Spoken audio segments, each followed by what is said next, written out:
Hello guys, I am welcome back to my channel.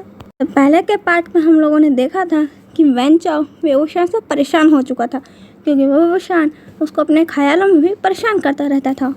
1 month यूं ही पास हो चुका था और लैन क्लैन में ये सबको मालूम चल चुका था कि लैन वांग जी वेओशान के ऊपर बहुत बड़ा वाला क्रश रखता है और वेओशान के आसपास अगर कोई भी उसे भटकता हुआ दिख जाए तो वो उसके रूम में उसी पल प्रॉकेट पे जाता था और पूछने लगता था क्या उसे वेओशान पसंद है, क्या उसे वेओशान पे क्रश है। लैन वांग जी के डर से तो आजकल वेओशान को कोई लव लेटर देने से भी डरता था। लैन वांग जी सबके नज़रों में एक बहुत बड़ा डेविल बन चुका था और वेओशान के सामने आते ही वो एक क्यूट लिटिल किटन बन जाता था जो कुछ भी नहीं जानता और उसकी क्यूटनेस देख के तो सब लोग शॉक्ड हो जाते थे कि ये पर्सन जो अभी कुछ देर पहले उन्हें डरा रहा हुआ होता था वेओशान के सामने आते ही ऐसा बन जाता है कि उसने कुछ किया ही नहीं और मिलके ये सभी लोग ही लैन वांग जी को बुले ही कर रहे होंगे। पर वेओशान के नज़रों में तो लैन वांग जी अब भी सिर्फ उसका बेस्ट फ्रेंड बन पाया था और ये बात सोच सोच के लैन वांग जी को बहुत गुस्सा आता था। सारा ट्राई करने के बाद भी अब भी वेओशान का फ्रेंड मेरे को उससे और ज़्यादा चाहिए। लैन वांग जी ग्रीड देख के तो लैन सिचान कहते हैं कि 1 मंथ में उसके बेस्ट फ्रेंड बन गए हो, क्या तुम्हें एक ही दिन के अंदर उसका बॉयफ्रेंड और हस्बैंड बनने के ख्याल रखते हो। वांग जी कहता है कि ब्रदर आप मेरे साइड पे हैं और आपको प्लान बताना चाहिए कि कैसे वेओशान को मैं अपना बना सकता हूँ और वो मेरे से साथ शादी करने के लिए मान जाए और आप यहाँ पे मेरा मजाक उड़ाने में लगे हुए हैं। आपको तो मेरी मदद करनी चाहिए। 1 मंथ के अंदर वैन चाओ को वेओशान ने बहुत परेशान किया और उसी परेशान करते करते कब वैन चाओ को वेओशान से प्यार हो गया वो तो वेओशान को भी नहीं मालूम, ना ही वैन चाओ को मालूम है। वैन चाओ अपने दिल का प्यार लैन वांग से छुपा छुपा के बड़ा कर रहा है कि कहीं वैन चाओ का प्यार वेओशान के प्रति लैन वांग जी को मालूम चला तो सबसे पहले आके वो उसी का गला पकड़ेगा। यांग चैंग वेओशान को उसके बेड पे से नीचे गिराते हुए कहता है कि अपने सपनों की दुनिया से बाहर आ जा और बाहर देख के कितने सारे लोग तेरे पीछे पड़े हुए हैं और अपने सपनों के अंदर किसको ढूंढते रहता है। वेओशान कहता है कि वही तो, मेरे सपनों के अंदर जो आएगा मैं उसके पीछे पड़ूंगा ना, और ये लोग मेरे पीछे नहीं मेरी ब्यूटी के पीछे हैं। शैम कहता है कि मेरे को समझ नहीं आता कि इतने सारे लोगों को सिर्फ 1 मंथ के अंदर मुझसे प्यार कैसे हो सकता है। वो तो अच्छा है कि मुझे अब तक किसी से प्यार नहीं हुआ, नहीं तो मेरा क्या होता। वो लैन कुरैन तो सबसे पहले मेरे को ही इस लैन क्लैन से बाहर निकालते, इतने सारे रूल्स ब्रेक करवाने के इन सभी स्टूडेंट से। वेओशान कहता है कि जियांग चैंग तुमने मेरे को बातों में लगा दिया, अभी हम लोग क्लास के लिए लेट हो जाते, जल्दी जल्दी तैयार हो। जियांग चैंग हंसता है पर कुछ कहता नहीं। वेओशान जल्दी से तैयार होकर आता है। जियांग चैंग को वेओशान कहता है कि अब तुम हंस क्यों रहे हो, आज तुम्हें जल्दी नहीं है क्लास में जाने की। जियांग चैंग कहता है कि आज क्लास की छुट्टी है, आज हमें कहीं नहीं जाना है।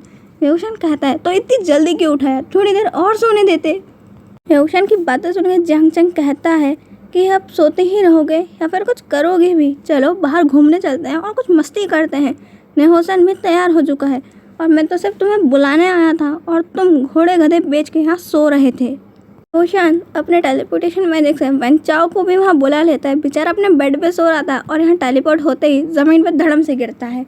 वैन चाओ अपने बम को रगड़ते हुए उठता है और वेओशान को कहता है कि क्या तुम मुझे सर्वेंट भेज के नहीं बुला सकते, मैं कितनी बार बोल चुका हूँ कि नॉर्मल पर्सन्स की तरह बिहेव करा करो, ऐसा लगता है कि तुम दूसरे दुनिया से आए हुए कोई एलियन हो जो सिर्फ मुझे परेशान करने के लिए बना है। वेओशान कहता है कि हम सब लोग गुस्से से थोड़ी देर बाहर जा रहे हैं, तुम्हें चलना हो तो चलो, नहीं तो तुम इस लैन क्लैन में बहुत अच्छे से लैन कुरैन को देखते हुए अपना पूरा दिन बिता सकते हो। वैन चाओ कहता है कि रुको, मैं 2 सेकंड में जाके अपने रूम से तैयार होकर आता हूँ। वेओशान कहता है अभी रुकने का मेरे पास फालतू टाइम नहीं है। वेओशान उसे फिर से टेलीपोर्ट करता है और उसके कपड़ों के साथ उसे यहीं सम्मान कर लेता है। वेओशान कहता है जाओ और जल्दी से तैयार होके आओ। वैन चाओ कहता है कि ओके, और उसके दिल में तितलियाँ उड़ रही थी कि वो वेओशान के बाथरूम में जा रहा है तैयार होने और वो हर सामान को छू छू के देख रहा था और कह रहा था कि ये वेओशान का है, इसे वेओशान छूता है, इसमें वेओशान नहाता है।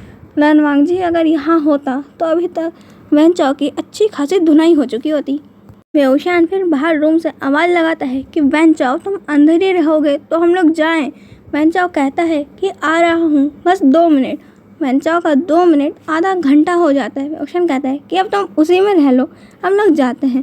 वैन चाओ रेडी होकर बाहर आता है और वेओशान को अपने कपड़े दिखाते हुए कहता है कि कैसा लग रहा हूँ। वेओशान कहता है कि पहले जितने बुरे दिखते थे उससे थोड़े कम दिख रहे हो। वैन चाओ अपना गुस्सा फिर कंट्रोल करता है, अपने मन में कहता है कि मुझे इस जैसे भयानक पर्सन से प्यार कैसे हो सकता है, मुझे समझ नहीं आता। और वैन चाओ वेवशान के फेस को देखकर अपने मन में ही हंसने लगता है और कहता है कि ये कितना प्यारा है और उसकी बातें भी कितनी अच्छी होती हैं, मेरे को यही सबसे तो प्यार हो गया। चैन अब चलने लगता है और वैन चाओ भी अपने ख्याली दुनिया से बाहर आके वेवशान के पीछे पीछे। नेहुसैन वेवशान के पास आते हुए कहता है कि वे ब्रदर, आप अपने साथ ये बंदर को कहाँ ले जा रहे हैं। वेवशान कहता है कि ऑफ कोर्स मैं कहीं पे भी अपने सर्वेंट के बिना कैसे जा सकता हूँ। वेवशान से अपना सर्वेंट सुन के वैन चाओ के दिमाग में तभी यही चल रहा था कि वो वेवशान का है। वैन चाओ वेवशान के प्यार में पूरी तरीके से अंधा हो चुका है। ये चीज़ अब जियांग चैंग को भी नज़र आ रही है। जियांग चैंग नेहुसैन को अपने पास खींचता है और उससे कहता है क्या तुम्हें नज़र आ रहा है जो मुझे आ रहा है। वैन चाओ की तरफ इशारा करते हुए जियांग चैंग पूछता है। नेहुसैन कहता है कि ऑफ कोर्स ऐसी चीज़ें तो सबसे पहले मैं ही देखता हूँ, तुम्हें मालूम है वैन चाओ लैनवांग जी दोनों वेवशान के पीछे हैं, तुझे कौन लगता है कि कौन वेवशान को अपना बनाएगा। जियांग चैंग कहता है कि मेरे को तो नहीं लगता कि वैन चाओ का कोई चांस है और लैनवांग जी का उसका कोई चांस हो सकता है, क्योंकि अब तक वेवशान के सामने ऐसा बनता है कि इस दुनिया का सबसे इनोसेंट सोल वही है। वेवशान जियांग चैंग नेहुसैन और वैन चाओ जैसे ही गुसू के बाहर जाने ही वाले थे कि उन्हें लैन चिचैन, नी मिंगजुए और लैनवांग जी दिख जाते हैं, जो वहाँ पे कुछ घोस्ट स्पिरिट की बातें कर रहे थे। वेवशान को तो घोस्ट स्पिरिट सुन के ही बड़ा मज़ा आ गया। वो झट से उनके पास पहुँच गया और पूछा कि कहाँ पे घोस्ट स्पिरिट्स हैं और कहाँ पे उन्हें ख़त्म करने जाना है। वेवशान की एक्साइटमेंट देख के लैनवांग जी उसे झट बता देता है कि उन्हें कौन से विलेज में घोस्ट स्पिरिट्स को ख़त्म करने जाता है। लैनवांग जी सोचता है कि जब से मैं इतने सारे प्लान ट्राई किए, मैंने ये क्यों नहीं सोचा कि वेवशान को घोस्ट स्पिरिट्स से लड़ना कितना पसंद है और उसे तो लड़ाई करना और स्वॉर्डमैनशिप, तीरंदाजी ये सब कुछ पसंद है, तो मेरे को वो अरेंज करना चाहिए तो उसे अपना बनाने के लिए। और इससे वो झट से मेरे बाहों में आके कहता कि वो मुझसे कितना प्यार करता है। लैनवांग जी को उसके ख्याली दुनिया से नी मिंगजुए बाहर लाते हैं और कहते हैं कि उन सभी प्लान्स को तब अंजाम देना जब तुम इस दुनिया में आ जाओ और वेवशान को लेकर उस विलेज तक चल लो। सभी लोग शॉपिंग करना छोड़ के अब घोस्ट स्पिरिट के पीछे थे। नेहुसैन और जियांग चैंग तो अपने साथ कुछ चीज़ें ले लेते हैं खाने के लिए कि वो लोग बैठ के मस्त अच्छा खासा शो देखेंगे कि यहाँ पे दो लव राइवल्स कैसे वेवशान के पीछे पड़े रहेंगे और उसमें कितनी सारी लाइन मारेंगे। और वेवशान की फाइटिंग स्किल्स तो उन्हें अच्छे से मालूम है कि उन्हें कुछ भी नहीं करना पड़ेगा, वेवशान अकेले ही उन घोस्ट स्पिरिट्स को हरा देगा। इसलिए वो लोग इतना सारा टेंशन क्यों लें, इससे अच्छा वो कुछ खाने का सामान ले लें। वेवशान जैसे ही उस विलेज में पहुंचता है, वो सभी लोगों से इन्वेस्टिगेट करके मालूम कर लेता है कि घोस्ट स्पिरिट्स कहाँ पे सबसे ज़्यादा हमला करती हैं और वो कहाँ हो सकती हैं इस वक्त। लैनवांग जी और लैन चिचैन तो वहाँ मूर्ति बन के बस वेवशान को ये सब कुछ करते देख ही रहे थे कि आधे घंटे में वेवशान को मालूम चल चुका था कि वो घोस्ट स्पिरिट कहाँ होंगे और अभी किस पे हमला कर रही होगी। लैन चिचैन सोच रहे थे कि उन्हें लगता था वेवशान सिर्फ इधर से उधर भागता रहता है और रूल्स ब्रेक करता रहता है, पर उन्हें ये मालूम नहीं था कि वेवशान इतनी जल्दी ये सब कुछ चीज़ें पता कर सकता है। उन्हें लग रहा था कि एक पूरा दिन निकल जाएगा ये सब कुछ पता करने में। लैनवांग जी कहता है कि मेरा वेवशान तो जस्ट परफेक्ट है, हर चीज़ में परफेक्ट है। लैन चिचैन कहते हैं कि अगर होश में आ जाओ तो वेवशान के साथ चलो, नहीं तो वो तुम्हें यहीं छोड़ के जा चुका होगा। लैनवांग जी जब देखता है कि यहाँ पे सिर्फ वो और उसका भाई ही खड़ा है, वेवशान और उसके दोस्त लोग तो कितने आगे निकल चुके हैं। लैनवांग जी कहता है कि ब्रदर अब तक आप यहाँ क्या कर रहे हैं, हमको तो वेवशान के पास होना चाहिए। और ऐसा कहते हुए लैनवांग जी भागते हुए वेवशान की ओर जाने लगता है।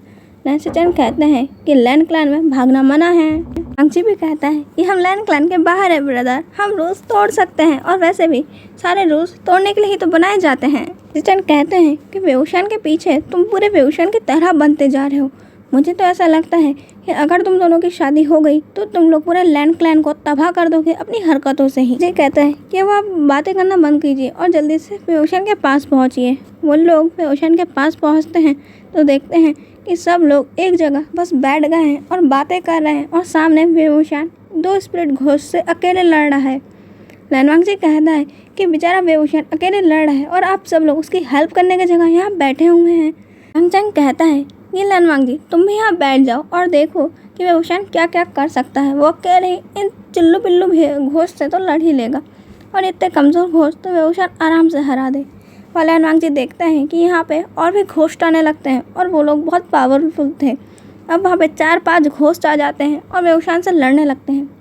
लैनवांग जी कहता है कि इतने सारे घोस्ट वेवशान अकेले संभाल नहीं पाएगा। लैनवांग जी का इतना कहना ही था, वेवशान उन सभी को हरा देता है और उनमें से कई तो वेवशान के डर के मारे उसका सर्वेंट ही बनने को मान जाते हैं। वेवशान उन सबके स्पिरिट्स को फ्री कर देता है और अब कहता है कि अब तुम लोग शांति से यहाँ से जा सकते हो और किसी को भी अब कभी परेशान मत करना। वेवशान उन सभी घोस्ट को भेजने के बाद वैन चाओ को फिर से अपने पास बुलाता है और कहता है कि अब मैं थक चुका हूँ और अब तुम एक काम करो, मेरे लिए कुछ खाने को लेकर आओ, क्योंकि तुम लोगों ने बहुत अच्छा शो एंजॉय कर लिया है और मेरे लिए कुछ भी नहीं लाए। मेरे को लोटस सीड चाहिए, वो भी इसी वक्त। वैन चाओ कहता है इस विलेज में मेरे को लोटस सीड्स कहाँ से मिलेंगे। वेवशान कहता है कि जहाँ से तुम्हें ये सारा फूड मिला था, मेरे को लोटस सीड चाहिए, नहीं तो मैं तुम्हें कहाँ टेलीपोर्ट करूँगा वो तुम सोच भी नहीं सकते। वैन चाओ कहता है कि धमकी देने की ज़रूरत नहीं है, मैं ढूंढता हूँ कहीं से लोटस सीड। पर लैनवांग जी उतने में ही वेवशान के सामने लोटस सीड्स रख देता है। वैन चाओ तो जन भून के राख हो जाता है कि ये लैनवांग जी के पास लोटस सीड्स कहाँ से हैं। और लैनवांग जी अपने मन में कह रहा था कि मेरे को मालूम है कि वेवशान को क्या चीज़ पसंद है और उसकी पसंद की हर चीज़ मेरे पास रखी रहती है। लैनवांग जी अपने आप पे बहुत प्राउड फील कर रहा था कि वो कितना परफेक्ट हस्बैंड बनेगा वेवशान का। वैन चाओ और लैनवांग जी की आंखों ही आंखों में लव राइवलरी चालू हो जाती है कि अब कौन वेवशान को सबसे ज़्यादा खुश करेगा और कौन वेवशान का हस्बैंड बनेगा।